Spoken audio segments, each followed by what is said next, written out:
Well, I gotta say I'm still pretty overwhelmed with all the work out at the lake, but the creative juices are beginning to flow again here in the wood shop. And yeah, I'm pretty excited to build this little side table. Never built anything quite like this, so come along. Let's build a side table.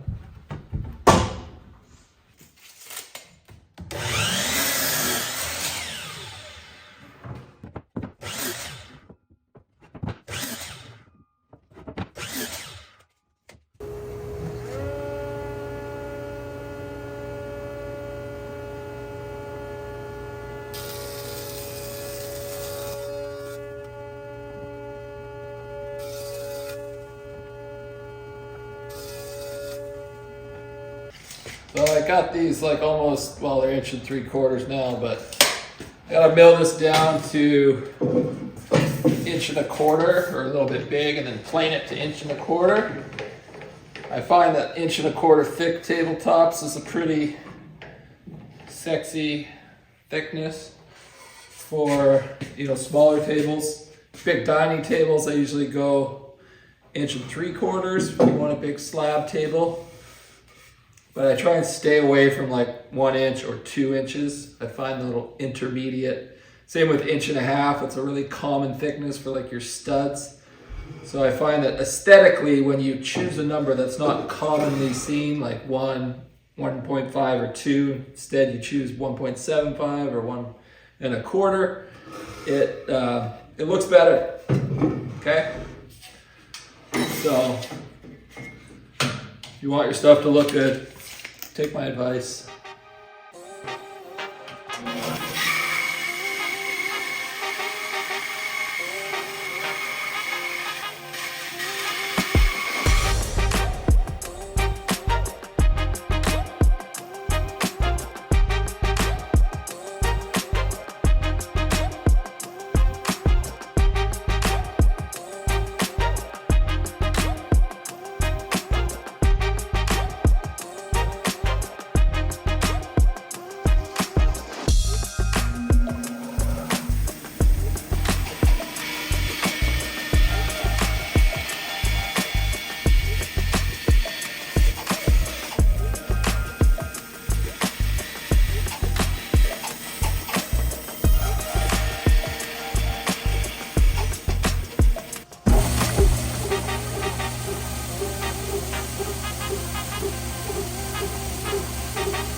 So another thing I like to do is just scribe pieces wherever I can. That way I don't even have to worry about what this angle is. Don't even know what that angle is. So you don't need a protractor or an angle finder. So I just put this piece on here. Got a little strip for the gap that I want, a 5/8 gap. I butt that in there, line it up with the top edge, and then I just scribe. And then I measure to the bottom of my table leg, which is 22.5 inches. And then I just line that shoulder up, set that piece over top, and scribe that. And then while I'm here, I can even just line this piece up and trace where the tenon shoulders need to go.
So the way I do my tenons is I put a slight 1/8 taper on the part that's protruding out, the through tenon part.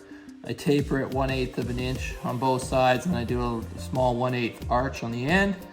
That's just my style. Some people like it straight. I find that this helps with fitting the tenon, because this part of the tenon, because it's tapered here and here, as you're going through the mortise, it doesn't get in the way. And I also sand these cheeks of the tenon down with a slight taper, just really minuscule, just kind of lean the sander a little bit. And so I find that gives me that I don't get any friction in the tenon for this first part, and then it just tightens up right here where it's going to be connecting with the mortise.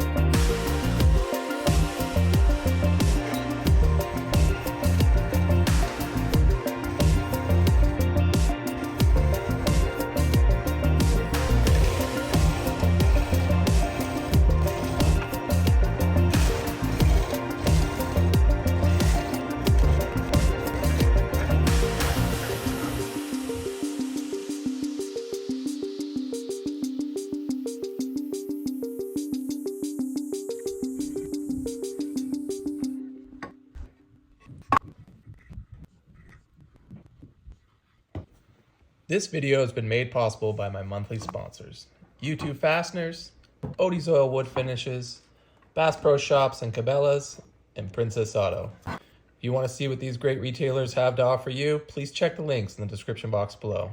Thanks for watching.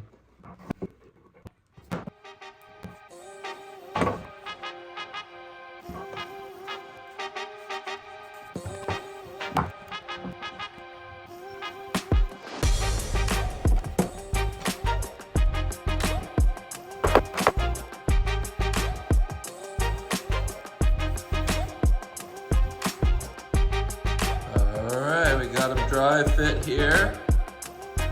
I'm actually really kind of digging the shape. It's kind of modern, but it's still kind of craftsman. And the model on the computer looks really cool, just really dynamic lines. And I always know that when it looks good on the computer as a 3D model, it's gonna look even better in real life. That's been my experience. So, time to get these things glued up.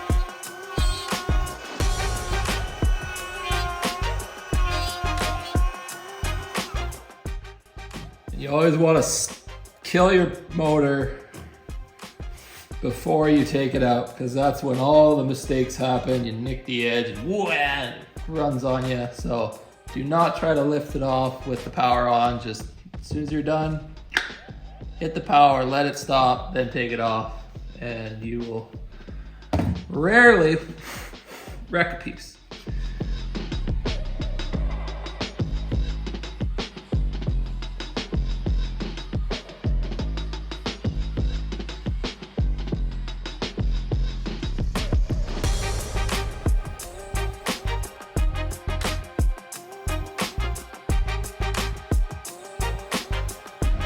Dry fit going here.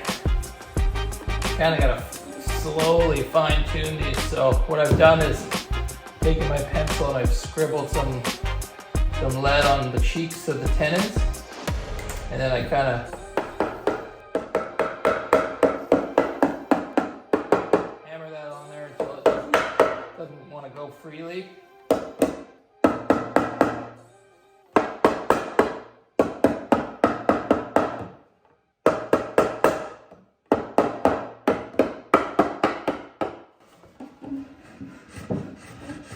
That way when you pull it out, you can look on the inside and you'll see the smudges where the pencil's rubbed off, and then you can just slowly fine tune it.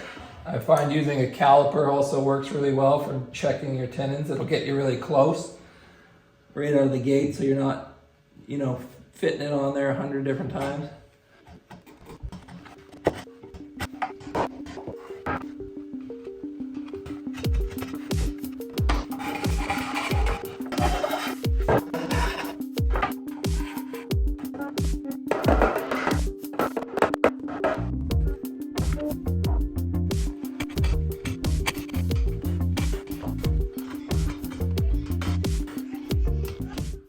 Alright, check it out.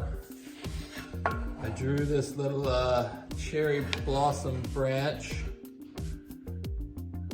That's going to be my scroll work / carving.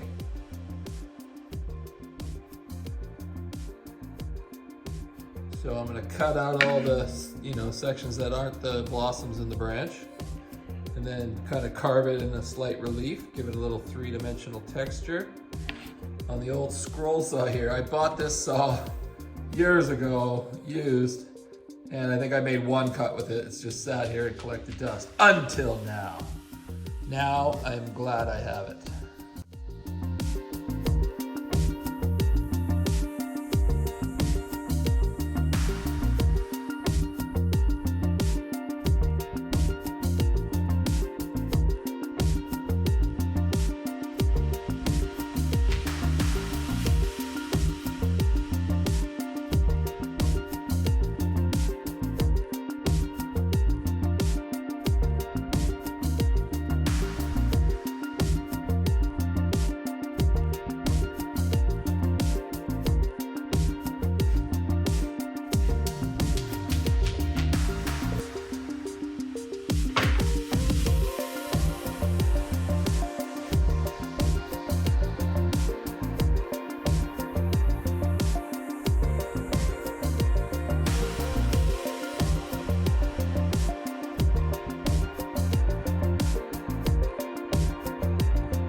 Why is that so tight? Great, the wood's coming off.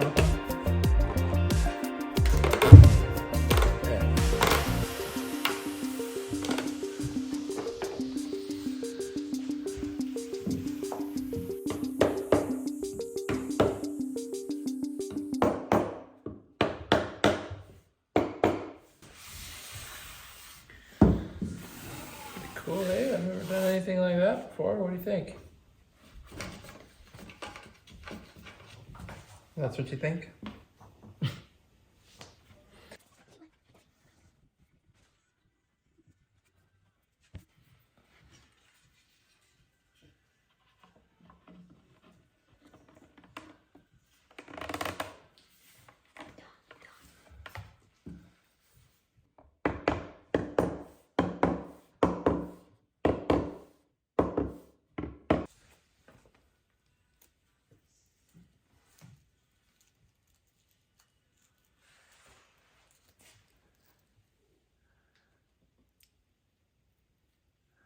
How's it going? Alright, it's Odie's time. The underside first. I'm really loving this new method of mixing the super duper oil with the safer solvent. Stuff is just, oh, it smells delicious too. It's like mostly probably orange oil. So it's great for cleaning stuff off. But it thins out the oil so that you can just brush it on like super easy. Oh, love it. Because, you know, that's probably the biggest negative of Odie's oil is rubbing it in, massaging it in with those little pads. It takes a long time. It's not a big deal on small projects, but bigger projects, it's like, oh. So being able to brush on the first coat. So I do the first 2 coats with this solvent and super duper oil mixture, like 50-50. And then the last coat, I use the original Odie's oil and just rub it in real good, massage it in there to get it, you know, really build up the finish.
I'm gonna say that's the coolest tabletop I've ever built.